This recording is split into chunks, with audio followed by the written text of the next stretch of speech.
अपनी असरणता समझता है, अपनी हानि समझता है, वहाँ इसका हित है, वहाँ निर्भयता का स्वरूप है, वहाँ इसके लिए वास्तविक शरण है। और जहाँ ये शरण मानता है, जहाँ से निर्भय अपने को होना मानता है, जहाँ से अपना हित मानता है, वहाँ इसकी फजीती है, वहाँ इसके लिए परेशानी है 24 घंटे। वहाँ निरंतर भयभीत रहता है, एक क्षण के लिए भी निर्भय नहीं हो पाता है। तो वो कौन सा स्थान है, क्या है, उस बात को ही यहाँ पर आचार्य देव इस छंद में स्पष्ट किया है। तो उसी को यहाँ कुछ बिंदु बना करके अपन विचार कर रहे हैं।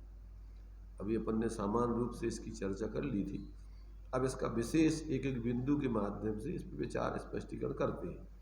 और काय के लिए करते हैं, हम देखें कि हमारी मूढ़ता में गिनती है कि विवेकवान में गिनती है, जिसमें अपना हित है, जिसमें अपनी सुरक्षा है, जो वास्तव में अपना वास्तविक स्वरूप है, वहाँ तो ये जीव भयभीत होता है, उस तरफ तो जाना नहीं चाहता है। और जहाँ अपना कुछ है ही नहीं, और जहाँ ये 24 घंटे भयभीत बना रहता है, इस अनित्य संयोगी भाव आदि में एकत्र बुद्धि करके उनमें अपना हित मानता है, उससे भला मानता है, ये इसकी बहुत दुर्बुद्धि है, उल्टी मान्यता है, इसका विवेक है। तो ये बात यहाँ पर आचार्य देव स्पष्ट कर रहे हैं। तो अभी यहाँ अपना जो है एक एक पॉइंट के माध्यम से, पहला पॉइंट है वास्तविकता क्या है। तो यहाँ कह रहे वास्तविक भय का स्थान, जो पूर्व श्लोक में कारण परमात्म तत्व की भावना का वर्णन किया था, अब उसी का जो है यहाँ पर स्पष्टीकरण किया जा रहा है। यहाँ अपने लिए कारण तत्व के आश्रय से ही कार्य तत्व की सिद्धि होती है, उसी में से कार्य प्रकट होता है। और उसमें तो ये क्या है, भयभीत रहता है, अरे भैया दिखता नहीं अपन को, क्या है, कुछ नहीं, वहाँ अपना कुछ समझ में नहीं आता। तो और जो यहाँ संयोग, स्त्री पुत्र कुटुंब परिवार, ये सारे, इनमें लगता है कि ये हमारे सुरक्षा के कारण है, इनसे हमारा हित हो जाएगा, ये हमारी रक्षा करेंगे।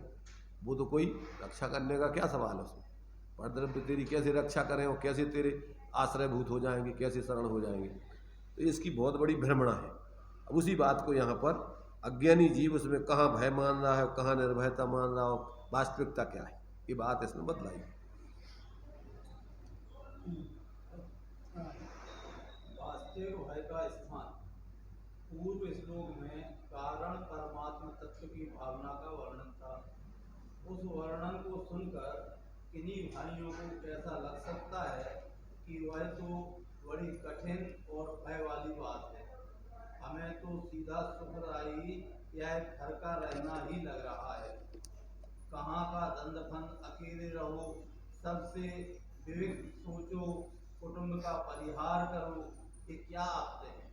नहीं कह रहे कि जो तुम कह रहे हो एकांत में रहो, कर परिवार कुटुंब छोड़ो, अपने इनसे अपना कोई मतलब नहीं रखो, तो ये कहते कहाँ की झंझट है, इसमें तो बहुत परेशानी है। जहाँ सब अपनी सुरक्षा है, व्यवस्था है, सारी अनुकूलताएं हैं, और वहाँ तुम कह रहे हैं कि तो छोड़ दो सब, ऐसे कैसे छोड़ देंगे। इसलिए वो उधर तो वो जाने ही चाहता है जहाँ कह रहे तुम, आचार्य कह रहे, ज्ञानी कह रहे। ये तो अपने माने हुए सुरक्षा के स्थानों में, बाहर के संयोगों में, भोगों में, इन अनुकूलताओं में, इनमें अपना निर्भयता है, इनमें हित मान रहा है।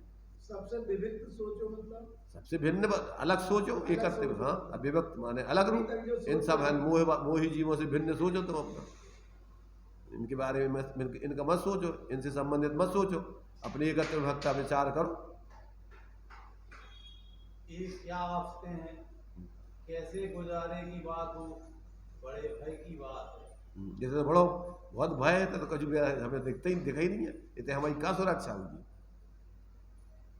ऐसे भाव की आशंका होने पर आचार्य देव यह शिक्षा दे रहे हैं कि अरे मूढ़ आत्मन, तुझे जिस जगह विश्वास लगा है कि यह मेरा सुखदाई है, उससे बढ़कर भय की चीज कोई दूसरी नहीं है। कोई नरक में पहुंचे और वहां रहे सद्बुद्धि, तो ठिकाने वाली अक्ल वहां उसकी समझ में आती है कि जिस कुटुंब के कारण, विषय सुख के कारण, मित्रों के कारण नाना पाप किए हैं, उन पापों का यह फल मैं अकेले ही भोग रहा हूँ। और उते नरक में जाकर के उते अब समझ में आएगा तेरे लिए, तेरी तेरी हाँ भीड़ भाड़ में और मित्रों में और मोही जीवों में और उनके निमित्त से पाप करने में जो तूने जो करोगा, तो वहाँ जाकर के तुझे फिर अकल ठिकाने आएगी कि कोई तू ना मिलेंगे, ना कोई साथ देंगे, ना कुछ व्यवस्था बनेगी। फिर 24 घंटे उससे तेरे लिए समझ में आएगा। नरक में मालूम पड़ जाता है कि अपन ये काम किया तो इसलिए अपने लिए हो रहा है, तो जानते लग जाती है। पढ़ सकता है अगर उसके लिए जाति स्मरण हो जाए या वो विचार करना चाहे उस पर तो आ जाता। अवधि ज्ञान तो होता ही है। अवधि ज्ञान होता, कुअवधि होता, उल्टा सोचता उसमें। अवधि होता है। वहाँ नरक, तीसरे नरक तक कोई जाके देव भी संबोधन कर सकते हैं, तो हो सकता है वहाँ पर। और पूर्व के सुनो, और पूर्व के संस्कार इतने सुन रही है तो ये अपन को बात याद आ सकती है। जितने सातों नरकों में असंख्यात जीव है सम्यक दृष्टि, वे कहाँ से हो गए? पहले उनने सुना, माना नहीं, बहुत आराम परिग्रह में लगे रहे, आर्द्र ध्यान पूर्वक जीते रहे, अब पाप बंद करके नरक में पहुंच गए। तो नरक में पहुंच गए तो अब होते कह रही भैया, और ये तकलीफ में अपन को याद आती कि इसे कैसे आ गए, हमें कहाँ है, इसे कौन ने भेज दो। तो अंदर से उसके ज्ञान में पुरानी याद आ जाए, स्मृति में, अरे अपन ने सुना था कि भैया ये बहु आरम परिग्रहत्वम नारकस्या, इन भावों से तो तुम नरक में जाओगे। बहुत बाहर के अजीबों में आसक्ति करके जीवों के प्रति प्रेम नहीं, अपनी आत्मा से प्रेम नहीं, तो इसका तो परिणाम तुम्हें ऐसी जगह भेज दिया जाएगा जहाँ तुम्हें कोई प्रेम से बोलने वाला नहीं, तुम्हारी व्यवस्था बनाने वाला नहीं, कुछ नहीं, क्योंकि अजीबों में तुमने मूर्छित रहे और उसके निमित्त से पाप करते रहे, तब पाप के बंध में यही है स्थिति। तो ऐसी स्मृति में आ जाए, अरे वहाँ कहा था कि भैया अपनी आत्मा को छोड़ के कोई शरण नहीं है बाहर में तुम्हारे लिए, तो ये अपना जो निरंतर जिसमें ज्ञान हो रहा है, दुख का ज्ञान कौन कर रहा है? वो ये आत्मा है। तो भैया अरे अपन तो ये है जानने वाले, अपन ये नरक की ये दशा नहीं है, ये तो पाप के उदय से संयोग मिला है, अब इसमें विषाद मत करो। पुण्य पाप फल माए हरख बिलखो मत भाई, यह पुद्गल पर जाए उपज बिन से, ये तो नष्ट हो जाएगी, थोड़े समय रहेगी, जब तक आयु है तब तक रहना पड़ेगा, परंतु ये भी अपना सदा रहने वाली नहीं। अंदर में ऐसा अपन को अपने ज्ञान स्वरूप आत्मा की अनुभूति प्रतीति हो जाती, और वहाँ अब वो भेद विज्ञान करके जीता है। बाहर में मार काट चल रही है, अंदर में अपने को चेतन स्वरूप अनुभव करते हुए साथ में लड़ भी रहा है, साथ में जान भी रहा है, इसलिए उस जाति का फिर तकलीफ नहीं होती जैसी मिथ्या दृष्टियों को एकत्र बुद्धि से होती। तो ये जो है वहाँ पर भी ऐसा भेद विज्ञान हो सकता है। सुधरते ही है। अरे नरकों में से, पहले नरक में से तो 3 नरकों में से तो तीर्थंकर एक उसी भाव से आगे असंख्यात तीर्थंकर बनेंगे। 3 नरकों में तीर्थंकर प्रकृति के धारी है, एक एक नरक में असंख्यात असंख्यात, और वहां से आकर के यहाँ वो तीर्थंकर बनेंगे। पहले उनने अज्ञान दशा में जो है नरक आयु बांध ली, और बाद में फिर बोध प्राप्त करके तीर्थंकर प्रकृति का आश्रय बंद करने लगे, और फिर वो नरक तो अब आयु बन गई तो जाना ही पड़ेगा।